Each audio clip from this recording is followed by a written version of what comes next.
Située dans l'est du département Côte-d'Armor en Bretagne, la baie de Lancieux propose une nature d'une grande diversité. Depuis le XIVe siècle, différentes digues y ont été construites dans l'intention de gagner de nouvelles terres agricoles sur les prés salés. Aujourd'hui, ce paysage atypique, modelé par l'homme, n'est plus adapté à la montée des eaux. Au cours des grandes marées, la mer atteint le sommet des digues et va même jusqu'à le dépasser lors des tempêtes. À plusieurs reprises, les ouvrages de protection furent endommagés et les polders inondés, entraînant la perturbation de différents intérêts écologiques, économiques et humains. Suite à une maîtrise foncière, le Conservatoire du littoral engagea une conversion de parcelles cultivées en prairies plus résilientes face aux submersions. Une question se pose désormais. Faut-il restituer progressivement à la mer certains espaces que l'homme lui avait empruntés ? Cela implique d'accepter une évolution des écosystèmes et des usages qui y sont associés. On se situe sur une zone qui était poldérisée, donc où était la mer avant. Là, on est à la place de la mer. Et qu'est-ce qu'elle fait aujourd'hui avec la brèche qui s'est faite dans la digue il y a 2 ans maintenant ? La mer, juste, elle reprend sa place. C'est-à-dire que l'espace sur lequel on se trouve ici va pouvoir servir éventuellement à atténuer la houle, par exemple, qui vient de la pleine mer, et ce qui fait que les maisons qui ne sont pas très loin n'auront jamais des gros coups de boutoir de la marée. La marée va se rapprocher, mais ne va jamais venir taper. Et les solutions fondées sur la nature seront toujours beaucoup plus efficaces et beaucoup plus résilientes que si on avait un mur de béton qui était construit sur X mètres de hauteur, qui aurait coûté des millions, et qui à un moment donné aurait eu des failles. Depuis 2015, les polders de Lancieux et de Bossé font l'objet d'une réflexion évaluant différents scénarios de reconnexion avec la mer.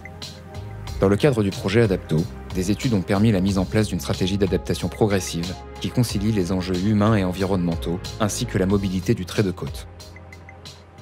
On va donc chercher à anticiper, on va chercher à accompagner, on va chercher aussi à préparer les mentalités localement. Donc on travaille beaucoup avec les élus, on travaille avec les acteurs socio-économiques, on travaille avec les riverains aussi qui se posent des questions, bien évidemment, des questions qui sont complètement légitimes. Pour préparer les lieux à la montée des eaux, s'adapter aux effets du changement climatique est essentiel. La rupture de la digue de Bossé en 2020 en est une parfaite illustration. Suite à l'apparition d'une brèche sur l'ouvrage, le conservatoire et les élus locaux ont pris la décision de ne pas la réparer, mais de réorganiser les usages jusqu'alors protégés par la digue. Cette ouverture permet aujourd'hui à la mer de pénétrer à marée montante et de transformer les prairies en prés salés. On laisse la mer faire les choses. Par contre, on porte notre attention non plus sur l'ouvrage, mais sur les éléments qui vont permettre de rassurer le grand public et les riverains et les élus et les acteurs du territoire. Et donc la première question, la première remarque était, c'est quand est-ce que le conservatoire va remonter cette digue-là ? C'était pas du tout l'objectif dans lequel on était, donc on a eu besoin de beaucoup travailler, de beaucoup discuter, de beaucoup écouter surtout. Cette baie est un lieu propice à une stratégie s'appuyant sur la résilience des espaces naturels côtiers. La priorité est de sensibiliser les principaux usagers locaux, mais aussi de leur proposer des solutions face aux changements en cours et à venir.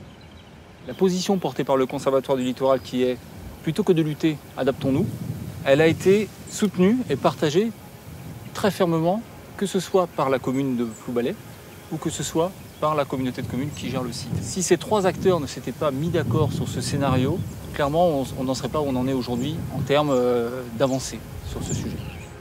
Laisser entrer l'eau salée implique la réadaptation de tout un écosystème. Suite à une étude menée en 2020 par le Muséum d'histoire naturelle sur l'évolution de la biodiversité face à ce changement, les acteurs locaux ont décidé de faire confiance à la nature. Le polder de Bossé est aujourd'hui en pleine transformation. Sa reconnexion marine apparaît prometteuse d'un point de vue environnemental. Les prés salés se restaurent au rythme des marées et retrouvent leur fonction écologique. L'acceptation de cette évolution est le résultat d'une préparation commune du territoire avec les usagers et les acteurs locaux. Les nouvelles promenades sont intégrées à ce paysage changeant.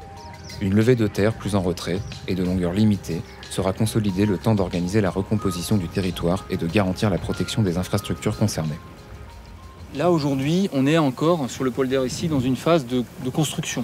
Le milieu continue d'évoluer, les équilibres sont en train de se construire, les usages doivent s'adapter, doivent être accompagnés. Et c'est là qu'on va intervenir pour des usages de randonnée pédestre, de compréhension du phénomène qui est en train de se passer ici, des notions de risque qui ne sont pas du tout dans la culture locale. Le dessin de ce que sera le secteur demain, on ne le connaît pas encore. On attend que la nature tranquillement s'organise et puis on imagine aussi quand même pouvoir le construire avec tous ses usagers d'une manière ou d'une autre, ce qui a commencé à être fait.